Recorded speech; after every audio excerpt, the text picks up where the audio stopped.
दिन था 8 फरवरी 2018 का। केरल के एर्नाकुलम गांव में कुंबलम के पास एक नदी के किनारे एक नीले कलर का ड्रम मिलता है, जो कि कई महीने से यूं ही वहां पर पड़ा हुआ था। लोगों ने उस ड्रम पर पहले तो गौर नहीं किया, लेकिन जब उसमें से बुरी बदबू आने लगी तब लोगों ने उसके ऊपर ध्यान दिया। जब लोगों ने उसके पास जाकर देखा तो उनका मामला कुछ ऐसा था कि आप लोग विश्वास नहीं करोगे। एक दिन कुछ मछुआरों ने सोचा कि क्यों ना इस ड्रम को खोलकर देखा जाए कि आखिर इसमें है क्या। लेकिन जैसे ही वे ड्रम के पास पहुंचे तो वो दुर्गंध और ज्यादा आने लगी। उन्हें शक हुआ कि हो ना हो दुर्गंध किसी लाश की है या फिर किसी मरे हुए जानवर की है, इसलिए उन्होंने तुरंत पुलिस को फोन कर दिया। मौके पर पहुंची पुलिस ने तुरंत ड्रम को काटना शुरू किया। जैसे ही ड्रम को काटा गया तो देखा उसमें कंक्रीट और ईंट भरी हुई थी। पुलिस ने फिर लोहे की रोड से इसे तोड़ा। देखा तो उसमें एक इंसानी कंकाल पड़ा हुआ था। उसकी बहुत सी हड्डियां गल चुकी थी, लेकिन कुछ चीजें अभी भी बची हुई थी, जैसे खोपड़ी और पैर का हिस्सा। जब कंक्रीट को और ज्यादा तोड़ा गया तो एक कपड़े का टुकड़ा, बालों का गुच्छा, अंडरगारमेंट, चांदी की चेन, कुछ इंडियन करेंसी भी उसके अंदर से मिलती है। अब इन सब चीजों की जांच की गई। एर्नाकुलम के एक मेडिकल कॉलेज में भेज दिया गया। अब डॉक्टर्स के सामने काफी चुनौतियां थी। उन्हें सबसे पहले ये पता करना था कि ये कंकाल किसी मर्द का है या फिर ये औरत का है। मरने वाले की उम्र क्या थी, उसकी मौत का कारण क्या था। इसमें सबसे पहले हड्डियों को रीअरेंज किया गया ताकि उसकी हाइट का पता लगाया जा सके। जबड़े की हड्डियों को मिलाया गया ताकि मरने वाले की उम्र का पता, जेंडर हमें पता चल जाए। बाले के कुच्चों को मिलाया गया। सभी चीजों को मिलाने के बाद पता चला कि ये एक लाश लड़की की है। जांच में पता चला कि मरने वाले की हाइट लगभग एवरेज थी, 5 या 5.5 फुट। तो ये साफ हो गया था कि लाश किसी लड़की की थी जिसकी उम्र 20 से 25 साल की थी। 3 दिन यानी कि 8 जनवरी से 11 जनवरी 2018 तक पोस्टमार्टम की प्रक्रिया चलती रही। हड्डियों से जितनी भी जानकारी मिलनी थी लगभग मिल चुकी थी। अब बारी थी बाकी मिली चीजों की जांच करने की। वो पुलिस भी जांच में जुट गई थी। तभी उन्हें शक हुआ कि हो ना हो ये हत्या का मामला है।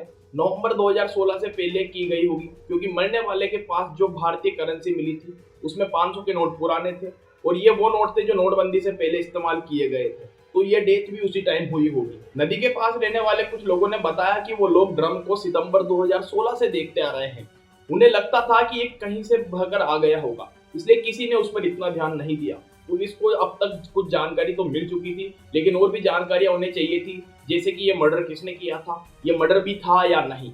इस केस की इन्वेस्टिगेशन ऑफिसर थे सीबी टॉम। टॉम की गिनती उन ऑफिसर्स में गिनी जाती थी जो मुश्किल से मुश्किल केसों को आसानी से सुलझा देते थे।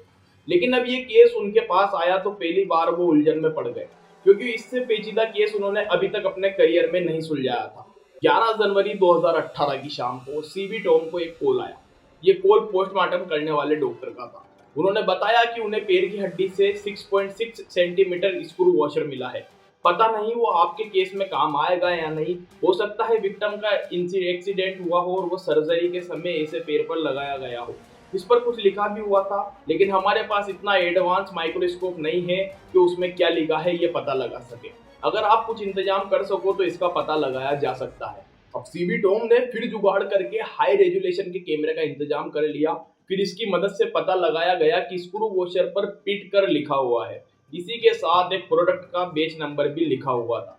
पिटकर पुणे बेस्ड एक कंपनी है जो सर्जरी का सामान बनाती है।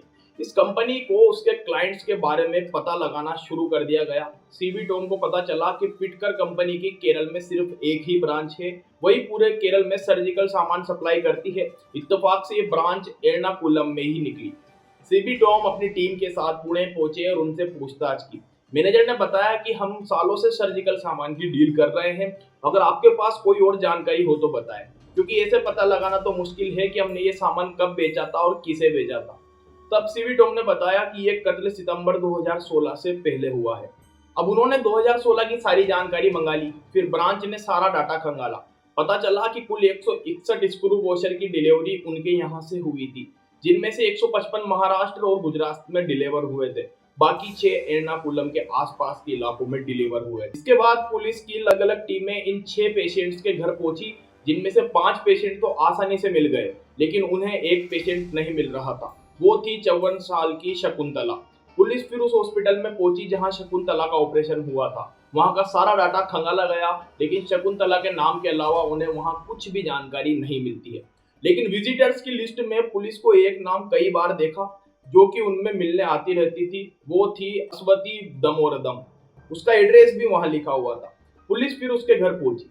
वहां उन्होंने अस्वती शकुंतला के बारे में पूछा। अस्वती ने बताया कि शकुंतला मेरी माँ है, मेरी उनसे अब बात नहीं होती। सितंबर 2016 से वो लापता है। पुलिस ने पूछा कि अगर वो लापता है तो आपने रिपोर्ट क्यों नहीं लिखवाई? अस्वती ने कहा कि हमारे आपस में नहीं बनती, वो मुझसे बात करे या ना करे मुझे कोई फर्क नहीं पड़ता, मेरा उनसे कोई मतलब नहीं है। अब पुलिस ये सब सुनकर दंग हो जाती है। पुलिस को इसी के साथ उस पर भी शक हो जाता है, इसलिए उन्होंने उसका चिट्ठा खंगालना शुरू कर दिया। पूछताछ के दौरान एक कहानी सामने आई। पता चला कि अस्वती एक लड़के से प्यार करती थी। शकुंतला को ये रिश्ता बिल्कुल मंजूर नहीं था, फिर भी बेटी ने भागकर उस लड़के से शादी कर ली थी, जिसके बाद दोनों के 2 बच्चे हुए। लेकिन ये रिश्ता ज्यादा नहीं चल सका और दोनों ने 2016 में एक दूसरे को तलाक दे दिया था।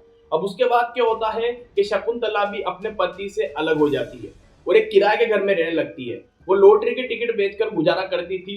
तलाक के बाद अस्वती अपने माँ के साथ ही रहने लगी। इन्हीं दोनों शकुंतला अपनी बेटी अस्वती स्कूटी से कहीं जा रहे थे, तभी रास्ते में उनका एक्सीडेंट हो गया।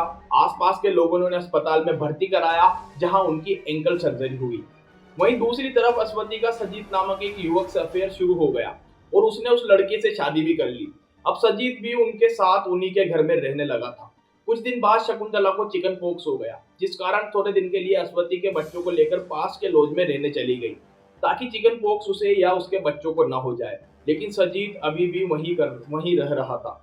वह जब कुछ दिन बाद अस्वती वापस घर लौटकर आई तो उसने सजीत से पूछा कि माँ कहाँ है। सजीत ने बताया कि शकुंतला अपने दोस्तों के पास दिल्ली चली गई है, इसके बाद मुझे पता नहीं है कि वह कहाँ है और किस हालत में है। पुलिस ने फिर अस्वती से पूछा कि तुम्हारा पति सजीत कहाँ है। अस्वती ने बताया कि जिस दिन उसे माँ के बारे में पता चला कि वह दिल्ली चली गई, उसी के अगले दिन हार्ट अटैक से सजीत की भी मौत हो गई थी। पुलिस को ये बात काफी अटपटी लगी, इसलिए उन्होंने ये बात उस अस्पताल से भी कंफर्म की जहां सजीत को इलाज के लिए ले जाया गया था। डॉक्टरों ने बताया कि हाँ, सच में सजीत की मौत हार्ट अटैक से हुई थी। अब फिर से पुलिस के लिए ये केस और भी ज्यादा पेचीदा हो चुका था।